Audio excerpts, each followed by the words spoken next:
ওকে, so এটা হচ্ছে আমাদের অ্যামাজন ইবিএস এর ক্লাস, রাইট, অর টিউটোরিয়াল আমরা যাই বলি। সো এটাতে আমরা যা করব সেটা হচ্ছে আমরা অ্যামাজনের ইবিএস সম্বন্ধে ডিটেলস আলোচনা করব, যেটা হচ্ছে EC2 instance. So EC2 instance আমরা স্টোরেজ সেকশনটা নিয়ে আলোচনা করব। আমরা যখন অ্যামাজন AWS এর লাস্ট ভিডিওতে আমরা দেখেছিলাম, যখন আমরা কোনো EC2 ইনস্ট্যান্স বুট আপ হয় তখন তার ডেটাগুলো কোথায় থাকে।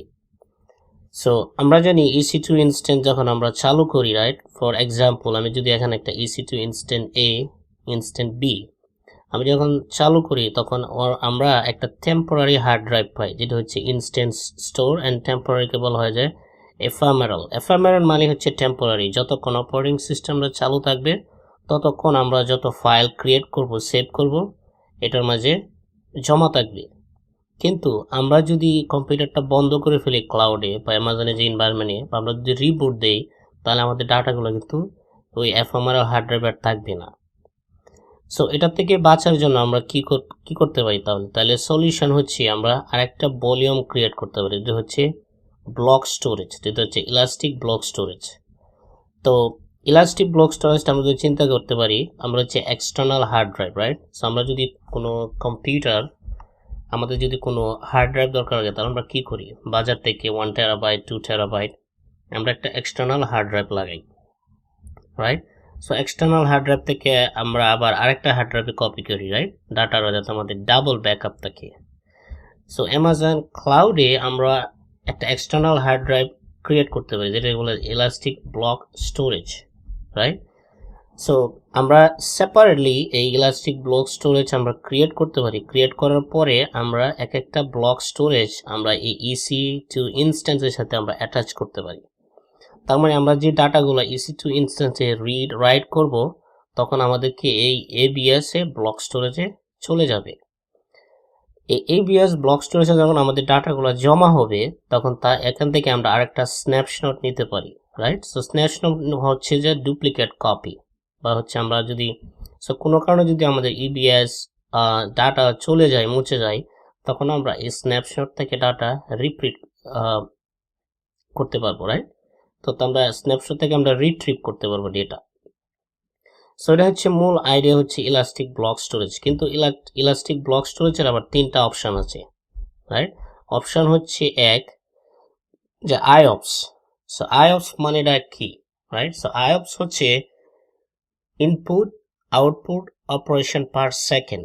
কারণ আমরা যদি কোনো হার্ড ড্রাইভ বাজার থেকে কিনি, রাইট, কিন্তু আমরা অলওয়েজ আমরা কিন্তু প্রেফার করি SSD, কারণ SSD এর ক্ষমতা হচ্ছে ডাটাটা ফাস্টার রিড অ্যান্ড রাইট করার জন্য।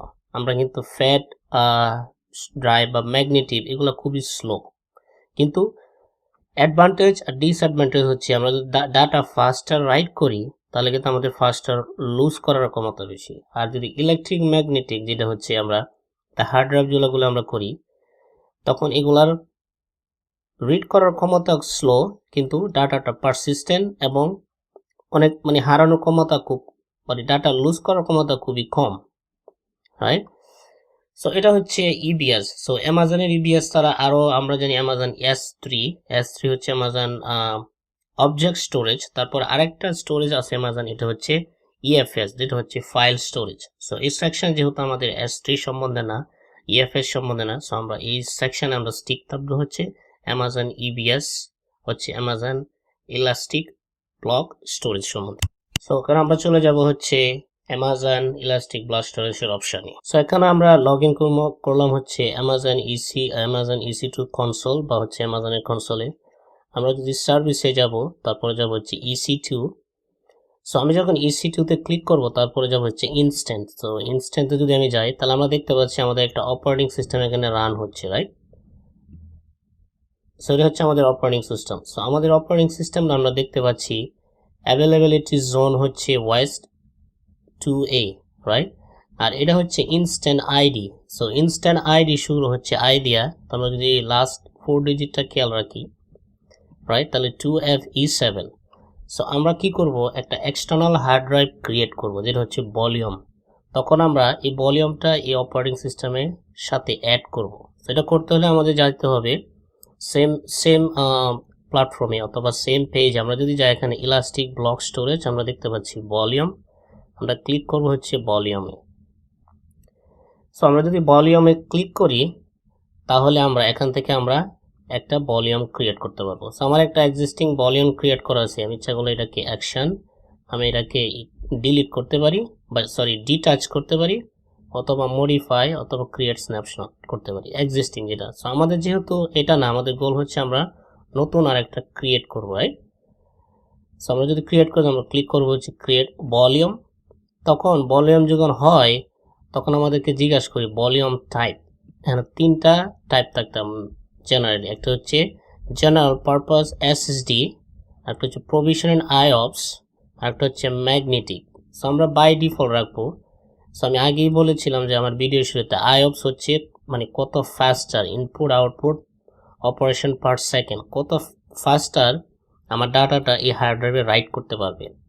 সো আমি ডিফল্ট রাখবো, গিয়ে সাইজ দিব হচ্ছে 10, রাইট? সো এটা হচ্ছে আমাদের 10 GB আমরা দিব হার্ড ড্রাইভ। ইচ্ছা করলে 100ও নিতে পারবো, রাইট? কিন্তু অ্যামাজনের 100, 200 অ্যামাজনের একটা লিমিট আছে। সো লিমিটটা যদি আমরা দেখতে চাই, আমরা অ্যামাজনের ওয়েবসাইটে লগ ইন করলে EBS ভলিউম সেকশন আমরা যদি FAQ সেকশনে যাই তাহলে আমরা দেখতে পারবো মানে কতটা লিমিটেশন অ্যামাজন অ্যালাউ করে, 1 TB, 2 TB, 15 TB or 16 TB। তারপরে হচ্ছে অ্যাভেলেবিলিটি জোন আমরা দিচ্ছি 2A। তো তার মানে হচ্ছে আমাদের অপারেটিং সিস্টেম বা EC2 ইনস্ট্যান্সটা যেই অ্যাভেলেবিলিটি জোনে থাকবে আমাদের এই ভলিউমটা সেম অ্যাভেলেবিলিটি জোনে হইতে হবে। সো আমরা যদি EC2 ইনস্ট্যান্স থাকে যদি এক্সাম্পল 2A তে, আমরা যদি ভলিউম থাকে 2B তে, তাহলে আমরা অ্যাটাচ করতে পারবো না। তো আমাদের কন্ডিশন হচ্ছে সেম জোনে থাকতে হবে। তো আমরা রাখবো হচ্ছে 2A। তারপর স্ন্যাপশট, আমরা কোনো স্ন্যাপশট ক্রিয়েট করবো না, স্ন্যাপশট ক্রিয়েট করবো হচ্ছে নেক্সট সেকশনে, যেটা আমরা পরবর্তীতে আমরা একটা ট্যাগ দিব। ট্যাগটা কেন দিব? কারণ ইজি হচ্ছে আইডেন্টিফাই করার জন্য। তো আমরা দিব হচ্ছে ট্যাগের নাম হচ্ছে নেম। তো দিব আমরা নাম দিতে পারি lab underscore volume, right? So এই ভ্যালুটা আমাদের মনে রাখার জন্য, কারণ অ্যামাজন কিন্তু একটা র্যান্ডমলি, রাইট, একটা স্ট্রিং জেনারেট করে। তো আমাদের এটা যদি থাকে তাহলে আমরা ইজিভাবে আইডেন্টিফাই করতে পারবো। তারপরে দিব হচ্ছে আমরা ক্রিয়েট ভলিউম।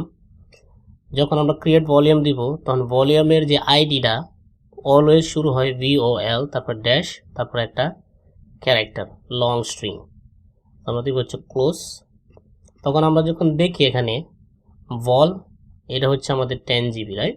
আমি যদি এখানে হাইলাইটস করি তা 10 GB, ভলিউম টাইপ আইঅপস হচ্ছে 100, আমরা কোনো স্ন্যাপশট ক্রিয়েট করি নাই, তার হচ্ছে অ্যাভেলেবল। আমরা যখন দেখব এখানে অ্যাভেলেবল, তার মানে এটা কোনো অপারেটিং সিস্টেমের সাথে বা কোনো EC2 ইনস্ট্যান্সের সাথে এটা অ্যাটাচ হয় নাই। তো নাও এখন যদি আমরা EC2 ইনস্ট্যান্সের সাথে অ্যাটাচ করতে চাই, তো আমি ব্যাক করেছি EC2 ইনস্ট্যান্স, এখানে আমি যদি ক্লিক করি তো এটা হচ্ছে আমাদের EC2 ইনস্ট্যান্সের নাম হচ্ছে ল্যাব, রাইট? সো আমরা FE7 এটা একটু মনে রাখবো আইডেন্টিফাই করার জন্য। এখন যদি আমি ভলিউমে যাই, এখানে ভলিউমে ক্লিক করি, রাইট, তখন আমরা যেই ভলিউমটা অ্যাটাচ করবো, এখানে কিন্তু আমাদের 10 GB একটা, আর একটা হচ্ছে 8 GB। সো আমরা হাইলাইটস করবো হচ্ছে 10 GB। তখন আমরা যাবো হচ্ছে অ্যাকশন, আমরা এখানে দেখতে পাচ্ছি অ্যাটাচ ভলিউম। সো আমরা যখন অ্যাটাচ ভলিউম করব তখন আমাদের দেখতে পাচ্ছি ইনস্ট্যান্ট। আমাদের যদি 100 ইনস্ট্যান্ট থাকে তাহলে এটা দেখাবো। আমরা আগে বলছি যে lab, right? So lab 2FE7 আমি ক্যান্সেল করছি, আবার যাই, কারণ আমাদের একটা ইনস্ট্যান্ট এখানে রান করতেছে। অথবা আমরা EC2 তে যাইতে পারি বা আমরা ইনস্ট্যান্সে যাইতে পারি।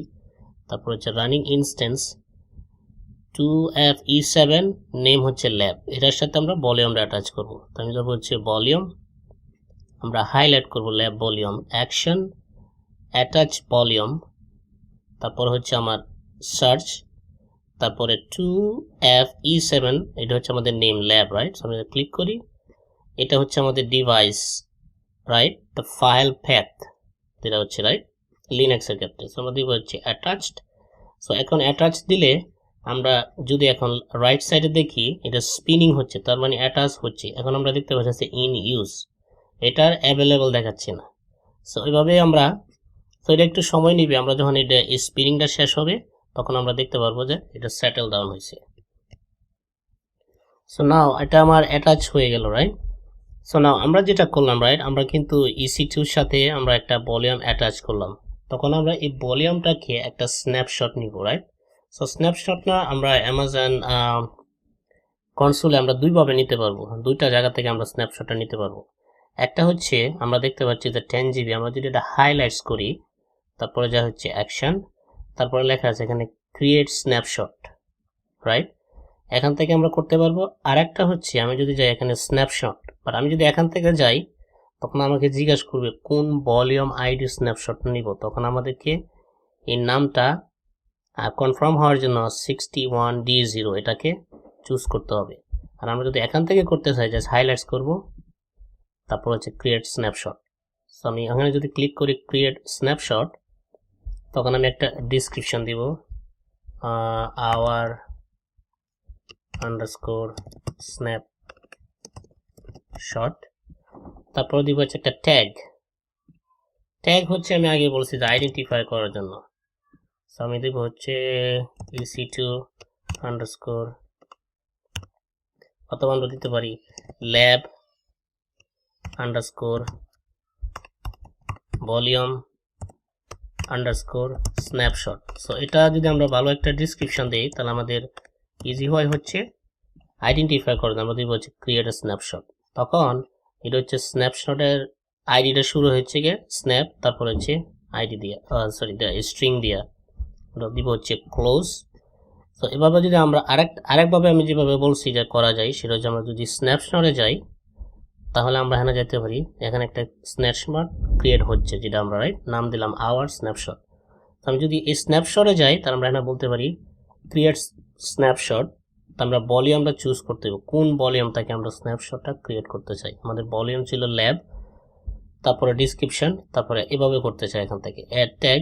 সো দুইভাবে করা যায়। আমি দিব হচ্ছে ক্যান্সেল, যেহেতু আমরা অলরেডি করে ফেলছি আমাদের দরকার নেই, আমরা দিব হচ্ছে ক্যান্সেল। আমরা যদি এখন লক্ষ্য করি না আমাদেরকে স্ন্যাপশট অলরেডি কনফিগার হয়ে গেছে, সেটা হচ্ছে কমপ্লিট। সো নাও আমি যদি এই ভলিউমে ব্যাক করি, সো না আমরা যদি এই ভলিউমটা কোনো কারণে লস করি বা আমি যদি ডিলিট করে দিই, হাইলাইটস, আমি যদি দিয়ে হচ্ছে ডিটাচ ভলিউম, অর কোনো কারণে যদি আমরা ভলিউম ডিলিট হয়ে যায়, তখন আমরা এই স্ন্যাপশটে গিয়ে আমরা যদি অ্যাকশনে যাই তাহলে আমরা আবার আরেকটা ভলিউম এখান থেকে জেনারেট করতে পারবো ইজিলি। আমরা যদি ক্রিয়েট ভলিউম দিই তার মানে আমরা এই স্ন্যাপশট থেকে আরেকটা ভলিউম ক্রিয়েট করব। ক্রিয়েট করার পরে আমরা যাব হচ্ছে এই ভলিউমে, তখন এখানে দেখাবে অ্যাভেলেবল, তখন এখান থেকে আবার আমরা অ্যাটাচ করতে পারি, অপশনটা থাকবে। আমি যদি হাইলাইটস করি এখানে অ্যাটাচ অপশন থাকবে, যে অপারেটিং সিস্টেম বা যে EC2 ইনস্ট্যান্সের সাথে আমরা অ্যাটাচ করতে চাই এটাকে আমরা অ্যাটাচ করতে পারবো। সো এটাই ছিল EBS block storage demo. So next ভিডিওতে আমরা যেটা করার চেষ্টা করব যে আমরা স্ন্যাপশট ক্রিয়েট করব, স্ন্যাপশট ডিলিট করব, তারপরে ডাটা অ্যাটাচ করব, তারপর আমি দেখাবো কিভাবে রিস্টোর করতে পারি। সো নেক্সট ভিডিওটা একটু লম্বা হবে এবং একটু টেকনিক্যাল হবে, বাট যদিও টেকনিক্যাল এবং অনেকগুলো কমান্ড আমাদেরকে রান করতে হবে। সো আমি যেটা করব কমান্ডগুলো আমি নিচে দিয়ে ডিসক্রিপশন আকারে দিয়ে দিব, সেটা করবো হচ্ছে আমরা নেক্সট EBS সেকশন 2